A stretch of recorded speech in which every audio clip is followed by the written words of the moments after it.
Hello guys, मैं Rupesh sir आज आप लोगों के सामने ट्रायंगल के एरिया के बारे में विशेष जानकारी करेंगे, वो भी डिटर्मिनेंट में।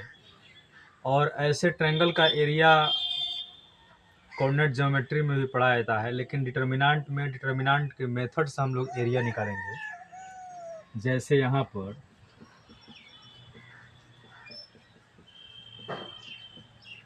डिटर्मिनेंट में क्वेश्चन देगा, find the area of triangle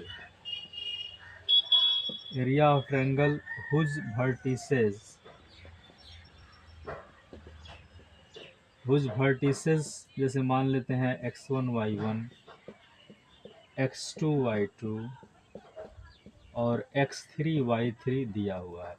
3 vertices दिया हुआ है, एरिया ऑफ ट्रायंगल निकालने के लिए कह रहा है। सबसे पहले आप एक बात जानिए कि area of triangle A B C को आप A R triangle A B C लिखेंगे। कैसे सूचित करेंगे यह बात पता चल गई। या इसको डेल्टा से भी लिखा जाता है। एरिया ऑफ ट्रायंगल नहीं, त्रिभुज को ऐसे एरिया ऑफ ट्रायंगल को A R triangle A B C लिख दीजिए। डेल्टा तो डिटर्मिनेंट से शो किया जाता है। तो इस तरीका से हम लोग लिखेंगे फॉर्मूला क्या लिखेंगे कि A R triangle A B C अर्थात त्रिभुज ए बी सी का क्षेत्रफल क्या हो जाएगा, सूत्र से x1 x2 x3 y1 y2 y3, क्योंकि x1 y1 x2 y2 और x3 y3 बाद में 1 1 1 लगा दिया जाएगा। यह क्यों लगाएं? क्योंकि डिटर्मिनेंट में रो और कॉलम बराबर होता है। तो अगर आप यह नहीं लगाते, इतना ही पर छोड़ देते, तो 3 गो रो हो जाता, 2 गो कॉलम हो जाता, तो डिटर्मिनेंट पॉसिबल नहीं होता। डिटर्मिनेंट को पॉसिबल होने के लिए रो और कॉलम की संख्या बराबर होनी चाहिए, तब जाकर डिटर्मिनेंट पॉसिबल है, अन्यथा डिटर्मिनेंट हो ही नहीं सकता है। यहाँ पर देखिए 3 रो हो गया और 3 कॉलम हो गया। इस तरीका से एरिया क्लियर हो गया। अब हम लोग यहाँ पर क्या करेंगे, सबसे पहले त्रिभुज का क्षेत्रफल निकालने के लिए यहाँ पर 1/2 लग जाता है और यह हो गया हमारा। अब यहाँ पर हम इस क्वेश्चन को बना देते हैं। जैसे मान लेते हैं कि x1 y1, इस सूत्र से आप किसी भी त्रिभुज के एरिया को आप फाइंड आउट कर सकते हैं। जैसे एक छोटा सा क्वेश्चन लेते हैं कि find area of triangle A B C whose vertices 1 2 2 4 5 6, यहाँ दे देते हैं 5 4 और यहाँ दे देते हैं 6 3, कुछ भी ले सकते हैं।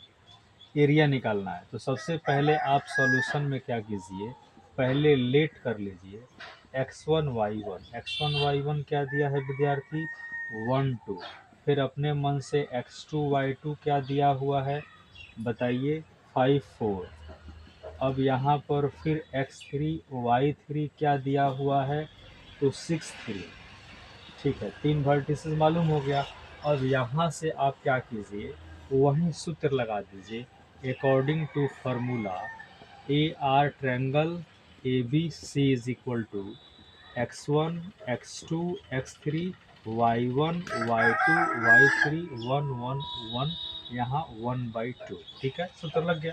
अब यहाँ पर हम उठा के रख देंगे इसको, ध्यान दीजिए। अब यहाँ क्या हो जाएगा विद्यार्थी 1/2, x1 y1 की जगह पर 1 2 फिर 5 4 फिर 6 3 और अपने मन से यहाँ 1 1 लगा देंगे। और एक और बात, एरिया कभी भी जीरो नहीं होता है, इसीलिए यहाँ पर साइड में मॉड लग जाता है। ये मॉड क्या होता है, अगर आपको निगेटिव भी आएगा तो उसको आप जीरो कर सकते हैं। अगर नहीं लगाते हैं तो डायरेक्ट आप मतलब यहाँ पर आप चाहें तो एक छोटा सा ये मॉड का सिंबल लगा सकते हैं। यह मॉड क्या होता है, एरिया को ज़ीरो करने का, एरिया को नेगेटिव अगर आ जाता है तो उसको पॉजिटिव करने का काम आता है। नहीं भी लगाते हैं तो कोई बात नहीं, लास्ट में आप पॉजिटिव कर दीजिएगा। तो चलिए यहाँ प्लस माइनस प्लस से सॉल्व कर देते हैं इस तरीका से 1/2। अब यहाँ प्लस हम 1 लेंगे तो आमने और सामने काट देंगे 4 1 3 1। फिर -2 लेंगे, आमने सामने काट देंगे, 5 1 6 1। फिर +1 लेंगे, आमने सामने काट देंगे, 5 4 6 3। यहाँ ऐसे कर दिए। इस तरीक़ा से 1/2। अब देखिए +1, 4 एकम 4, 4 में से 3 गया, 1 हो गया। -2, 5 एकम 5, 5 में से 6 गया, -1 हो गया। फिर यहाँ +1, 5 3 15, अच्छा चौका 24, 24 में से 15 घटाइएगा तो 14 में से 5 गया 9, यानी कि -9 आ गया। ठीक है विद्यार्थी। अब यहाँ पर हम लोग 1/2, यहाँ +1 माइनस माइनस +2 और प्लस माइनस -9। अब यहाँ पर हम इसको सॉल्व कर दे रहे हैं।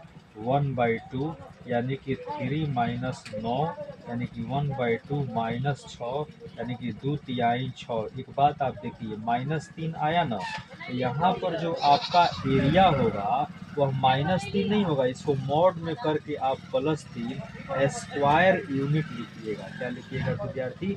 Square unit. यदि अच्छा लगे तो चैनल को सब्सक्राइब करके और आगे बढ़ाएगा। और बात होता है, बहुत सारे क्वेश्चन भी सब बना सकते हैं। मान लेते हैं एक और क्वेश्चन हम दे सकते हैं, 1 2 5 4 6 3 है, यहाँ 5 4 फिर 8 9 और फिर 3 6, इसको भी आप बनाइएगा। धन्यवाद।